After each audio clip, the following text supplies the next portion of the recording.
Hello students, welcome back to my YouTube channel Hindi Shikshalay. कैसे हैं आप सब? आशा करती हूँ आप सभी लोग स्वस्थ होंगे, मस्त होंगे और पढ़ रहे होंगे। आज की यह वीडियो है यूजीसी नेट दिसंबर 2025 के लिए। आज की इस वीडियो में हम धुलाई वाली कहानी पढ़ने वाले हैं, जो कि यूजीसी नेट में लगी हुई है। इसकी रचनाकार या लेखिका राजेंद्र बाला घोष जी हैं, जिनका उपनाम बंग महिला भी है।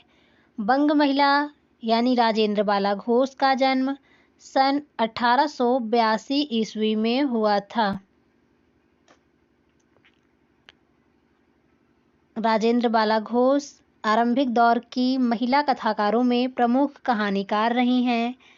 धुलाई वाली कहानी के बारे में हम थोड़ा बहुत जान लेंगे। धुलाई वाली कहानी का प्रकाशन सन 1907 ईस्वी में सरस्वती पत्रिका में हुआ था। इसके प्रमुख पात्र हैं वंशीधर, जो कि इलाहाबाद के निवासी हैं।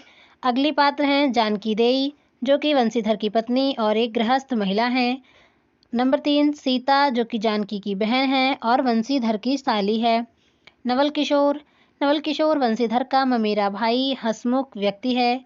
नंबर 5 लाठीवान एक ट्रेन में यात्री है और वंशीधर की सास, वंशीधर का साला और इक्के वाला, ये सभी धुलाई वाली कहानी के प्रमुख पात्र हैं। इस कहानी का जो विषय है वह काशी और उसके आसपास के जनजीवन व स्त्री पुरुष के सोच तथा मनोभावों का स्वाभाविक चित्रण। इस कहानी के कुछ महत्वपूर्ण बिंदु देख लेते हैं। कहानी की शुरुआत काशी के दशाश्वमेध घाट से शुरू होकर इलाहाबाद में ख़त्म होती है। ये पॉइंट बहुत ही इम्पॉर्टेंट है और नोट करने वाला है कि कहानी की जो शुरुआत है वो किस शहर से होती है और किस शहर में ख़त्म होती है, क्योंकि यूजीसी नेट आजकल ऐसे ऐसे क्वेश्चंस पूछने लगे हैं, तो हर एक चीज़ हमारे लिए इम्पॉर्टेंट हो जाती है। तो ये स्थान आप लोग अपनी कॉपी में नोट कर लें कि कहानी की शुरुआत काशी के दशाश्वमेध घाट से शुरू होकर इलाहाबाद में ख़त्म होती है। कहानी का जो सारांश है वो इस प्रकार है। कहानी का सारांश है, धुलाई वाली का अर्थ यानी कपड़े का मोटा चादर, जिसे नवविवाहिता ओढ़कर घूंघट लेती हैं। काशी के दशाश्वमेध घाट पर स्नान करके एक मनुष्य बड़ी व्यग्रता के साथ गुदौलिया की तरफ आ रहा था। एक स्थान यहाँ पर गुदौलिया भी है, जो कि इम्पॉर्टेंट है, आप लोग इसे भी नोट कर लें। हाथ में एक मैली सी तौलिया में लपेटी हुई भीगी धोती है। ये सारे पॉइंट्स नोट करने वाले हैं, आप लोग इसे नोट करते चलेंगे। दूसरे हाथ में सुरती की गोलियों की कई डिबिया और सूंघनी की एक पुड़िया है। सूंघनी यहाँ पर तंबाकू को कहा जाता है। उस समय दिन के 11 बज रहे थे। ये सारे इम्पॉर्टेंट पॉइंट्स हैं, ये क्वेश्चंस बनते हैं एग्ज़ाम में, तो आप लोग इसे ज़रूर नोट कर लें कि उस समय दिन के कितने बज रहे थे, 11 बज रहे थे। गुदौलिया की बाईं तरफ जो गली है उसके भीतर एक और गली में थोड़ी दूर पर एक टूटे से पुराने मकान में वह जा घुसा, यानी कि उसका ससुराल जो है वो गुदौलिया की बाईं तरफ से जो गली है उसके भीतर एक और गली में थोड़ी दूर पर एक टूटे से पुराने मकान में है। वहाँ वो गया। एक कोठरी में उसने एक हाथ की चीज़ें रख दी और सीता सीता कहकर पुकारने लगा। क्या है कहती हुई एक 10 बरस की बालिका आ खड़ी हुई, जो कि उसकी साली होती है।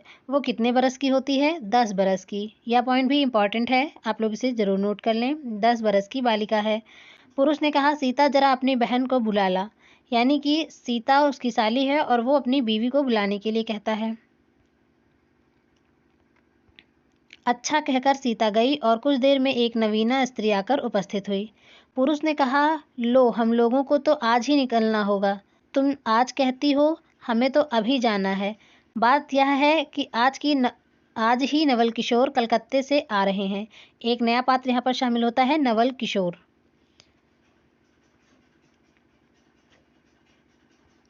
आगरे से अपनी नई बहू को भी साथ ला रहे हैं। हम लोग मुगलसराय से ही इलाहाबाद चलेंगे। वो लोग किस स्टेशन से या किस जगह से इलाहाबाद के लिए निकलते हैं? तो मुगलसराय से। हाँ, यह बात है, नवल जो चाहे करावें। क्या एक ही गाड़ी में न जाने से दोस्ती में बट्टा लग जाएगा? अब तो किसी तरह रुकोगे ही नहीं, ज़रूर ही उनके साथ जाओगे, पर मेरे तो नाको दम आ जाएगी। यह कौन कहता है? यह स्त्री कहती है। एक रोज मैं चौक में बैठी पूड़ियाँ काढ़ रही थी कि इतने में न जाने कहाँ से आकर नवल चिल्लाने लगे, ए बुआ बुआ, देखो तुम्हारी बहू पूड़ियाँ खा रही है। ऐसा कौन कहता है? नवल किशोर कहता है किसके लिए? बंसीधर कोठरी के बाहर चले आए और बोले, मैं तुम्हारे भैया के पास जाता हूँ, तुम रो रुलाकर तैयार हो जाना। रो रुलाकर का मतलब यहाँ पर है कि मतलब जब लड़कियाँ पहले विदा होती थी तो रोती थीं, तो इसलिए यहाँ पर लिखा गया है रो रुलाकर तैयार हो जाना। इतना सुनते ही जानकी देई की आंखें भर आई और आषाढ़ सावन की झड़ी लग गई। वंशीधर ने जैसे ही इतना कहा, उसकी पत्नी रोने लगी। वंशीधर इलाहाबाद के रहने वाले हैं, बनारस में उनका ससुराल है। स्त्री को विदा कराने आए हैं। ससुराल में एक साली और एक सास के सिवा और कोई नहीं है। नवल किशोर इनके दूर के नाते में ममेरा भाई है। दोनों में गहरी मित्रता है। तो बंसीधर और नवल किशोर में क्या रिलेशन है, अगर ये आपसे पूछा जाए तो आप लोगों को पता होना चाहिए कि वो ममेरा भाई है। सीता बहन के संग जाने के लिए रोने लगी। माँ रोती धोती लड़की की विदा की सामग्री इकट्ठा करने लगी। जानकी देवी भी रोती रोती तैयार होने लगी। राम की तबीयत अच्छी नहीं, वे हर घड़ी बिछौने से बातें करते हैं। यानी कि जो बंसीधर का जो साला है, उसकी तबीयत अच्छी नहीं है, वह हमेशा बिछौने पर पड़ा रहता है। बंसीधर के अनुसार इक्के की सवारी घर क्या स्त्रियों के बैठने लायक क्यों नहीं होती, क्योंकि उस ऊंचे पर चढ़ना पड़ता है और पराये पुरुष के संग एक साथ बैठना पड़ता है। एक पालकी गाड़ी किराया 1.5 रुपया। वंशीधर नवल किशोर से कहाँ मिलने वाला था? तो इलाहाबाद में। असबाब का क्या अर्थ होता है यहाँ पर? तो सामान, यानी कि जो उन लोगों ने सामान ले रखा था उसे असबाब कहते हैं। जानकी देवी बड़ी विकलता से रोती हुई इक्के पर जा बैठी और इस पर अस्थिर संसार में स्थिरता कहाँ, यहाँ कुछ भी स्थिर नहीं। यह कथन संबंध कहा गया है, किसके संबंध में कहा गया है? तो यह कथन जानकी देवी के संबंध में कहा गया है। इक्का जैसे जैसे आगे बढ़ता है वैसे जानकी की रुलाई भी कम होती चली जाती है। आगे है, सिकरौल के स्टेशन के पास पहुंचते पहुंचते जानकी देवी ने अपनी आंखें अच्छी तरह पोंछ ली। कौन से स्टेशन से वो लोग इलाहाबाद के लिए निकलने वाले थे? तो वो सिकरौल है। सिकरौल स्टेशन से जानकी देवी अपने ससुराल इलाहाबाद जाने वाली थी। वंशीधर ने कहा, अरे एक बात तो हम भूल ही गए। यहाँ एक बात क्या भूल गए थे? धोती। वंशीधर धोती भूल गया था। इक्के वाला ने कान बचाकर जानकी जी से पूछा, क्या हुआ? क्या कोई ज़रूरी चीज़ भूल आए? ज़रूरी चीज़? देसी धोती पहना, क्योंकि बंसीधर विलायती धोती पहन कर आ गए। नवल कट्टर स्वदेशी था। और तो आगे कथन आता है कि नाहक विलायती चीज़ें मोल लेकर क्यों रुपए की बर्बादी की जाए। देसी लेने में भी दाम लगेगा सही, पर रहेगा तो देश में ही। ये किसका कथन है? तो ये बंसीधर का कथन होता है। इक्के वाले ने कहा, इधर से टिकट लेते जाइए, पुल के उस पार तो 1.5 दर्जे उच्च वर्ग का टिकट मिलता है। रेल पर बैठकर बंसीधर राजघाट पार करके मुगलसराय पहुंचे। रेल देवी अभी अपनी चाल धीमी करती हुई गंभीरता से आ खड़ी हुई। बंसीधर झट गए और जानकी को लाकर जनानी गाड़ी में बिठाया। वह पूछने लगी, नवल की बहू कहाँ है? वह नहीं आए? कोई अटकाव हो गया? कहकर आप बगल वाले कमरे में जा बैठे। टिकट 1.5 का था, पर 1.5 दर्जे का कमरा कलकत्ते के आने वाले मुसाफिरों से भरा था, इसलिए तीसरे दर्जे में बैठना पड़ा। आगे है, जिस गाड़ी में बंसीधर बैठे थे उसके सब कमरों में मिलाकर कुल 10-12 स्त्री पुरुष थे। समय पर गाड़ी छूटी। नवल की बातें और न जाने क्या अगड़ बगड़ सोचते गाड़ी कई स्टेशन पार करके मिर्जापुर पहुंची। मिर्जापुर में पेटराम की शिकायत शुरू हुई। पेटराम का मतलब है बंसीधर को मिर्जापुर में भूख लग रही थी। उसने बिना खाना खाए हुए ही बनारस छोड़ा था, इसलिए उसे जल्दी ही भूख लग जाती है। बंसीधर के कमरे में जो लोग थे सब तीसरे दर्जे के योग्य जान पड़ते थे। अधिक सभ्य तो बंसीधर ही थे। उस कमरे में 3-4 प्रौढ़ ग्रामीण स्त्रियां भी थी। एक जो उसके पास ही थी कहने लगी, अरे इनकर मनई तो ना ही अइलन हो, देखा हो रोवल करत हइन। ये जो है बनारस की बोली है, तो वो अपनी बोली में ऐसा बोलती हैं। आगे एक कहती है, अरे एक एक करत न बाय तो दुनिया चलत कैसे बाय। स्त्रियों की वाग्धारा, ये मतलब वहाँ बनारस की बोली है। पिछले कमरे में केवल एक स्त्री जो फारसी सी छींट की दुलाई ओढ़े अकेले बैठी थी। दुलाई ओढ़े अकेली स्त्री घूंघट के भीतर से एक आंख निकालकर बंसीधर की ओर ताक देती थी। गाड़ी इलाहाबाद के पास पहुंचने को हुई। बंसीधर उस स्त्री को धीरज दिलाकर आकाश पाताल सोचने लगे। यदि तार में कोई खबर ना आई होगी तो दूसरी गाड़ी तक स्टेशन पर ही ठहरना पड़ेगा, और जो उससे भी कोई ना आया तो क्या करूँगा। जो हो, गाड़ी नैनी से छूट गई। अशिक्षिता स्त्रियों ने फिर मुंह खोला, का भैया जो केहू बिना टिकस के आवत होए तो ओकर का सजा होला। किसी आदमी ने तो यहाँ तक दौड़ मारी कि रात को बंसीधर अशिक्षिता स्त्रियों के जेवर छीन कर रफू चक्कर हो जाएंगे। उस गाड़ी में एक लाठी वाला भी था। उसने खुल्लिम खुल्ला कहा, का बाबूजी कुछ हमरो साझा। इसकी बात पर बंसीधर को क्रोध से लाल हो गए। यदि इलाहाबाद उतरता तो बंसीधर से बदला लिए बिना न रहता।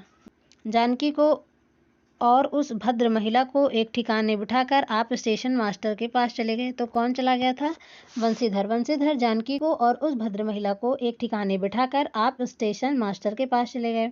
बंसीधर के जाते ही बुढ़िया, जिसे उन्होंने रखवाली के लिए छोड़ रखा था, किसी बहाने से भाग गई। टिकट के लिए बखेड़ा होगा, क्योंकि वह स्त्री बिना टिकट के है। इतने में अपने सामने उस दुलाई वाली को आते देखा। तू ही उन स्त्रियों को कहीं ले गई है। इतना कहना था कि दुलाई से मुंह खोलकर नवल किशोर खिलखिला उठे। वे लोग तो पालकी गाड़ी में बैठी हैं, तुम भी चलो। नहीं, मैं सब हाल सुन लूँगा तब चलूँगा। हाँ, या तो कहे तुम मिर्ज़ापुर में कहाँ से आ निकले? मिर्ज़ापुर नहीं, मैं तो कलकत्ते से, बल्कि मुगलसराय से तुम्हारे साथ चला आ रहा हूँ। फिर मिर्ज़ापुर में जब तुमने पेट के धंधे में लगे थे तो मैं तुम्हारे पास से निकल गया, पर तुमने न देखा। मैं तुम्हारी गाड़ी में जा बैठा। यह सुन बंसीधर प्रसन्न हो गए। दोनों मित्रों में बड़े प्रेम से बातचीत होने लगी। बंसीधर बोले, मेरे ऊपर जो कुछ बीती सो बीती, पर वह बेचारी जो तुम्हारे से गुणवान के संग पहली ही बार रेल से आ रही थी, बहुत तंग हुई। उसे तो तुमने नाहक रुलाया, बहुत ही डर गई थी। आगे जानकी कह रही थी, अरे तुम क्या जानो, इन लोगों की हंसी ऐसी ही होती है। हंसी में किसी के प्राण भी निकल जाए तो इन्हें दया न आवे। खैर, दोनों मित्र अपनी अपनी घरवाली को लेकर राजी खुशी घर पहुँचे, और मुझे भी यह राम कहानी लिखने से छुट्टी मिली। यह कौन कहता है? लेखिका जो हैं वो अपने लिए मुझे शब्द का प्रयोग करती हैं। तो यह कहानी दुलाई वाली यहीं पर समाप्त हो जाती है। यह कहानी एक व्यंग्यात्मक कहानी है, जो कि चूहल बोध की कहानी भी जिसे कहते हैं। इस कहानी में कुछ स्थानों के नाम आए हैं जो कि आप लोग ज़रूर देख लें। नंबर 1 दशाश्वमेध घाट, जो कि काशी में है। गुदौलिया बनारस का। मुगलसराय, इलाहाबाद, प्रयागराज, मिर्ज़ापुर, आगरा, राजघाट, सिकरोल स्टेशन। इतने नाम जो हैं वो इस कहानी में आए हैं। तो आज की इस कहानी में बस इतना ही। आप लोग इस कहानी को, जितने भी पॉइंट्स इस कहानी में मैंने आप लोगों को दिखाए हैं या फिर आपको बताए हैं, आप लोग इसे अपनी नोटबुक में नोट कर लेंगे। तो आज की इस वीडियो में बस इतना ही। मिलते हैं ऐसी ही इन्फॉर्मेटिव वीडियो के साथ। तब तक के लिए धन्यवाद।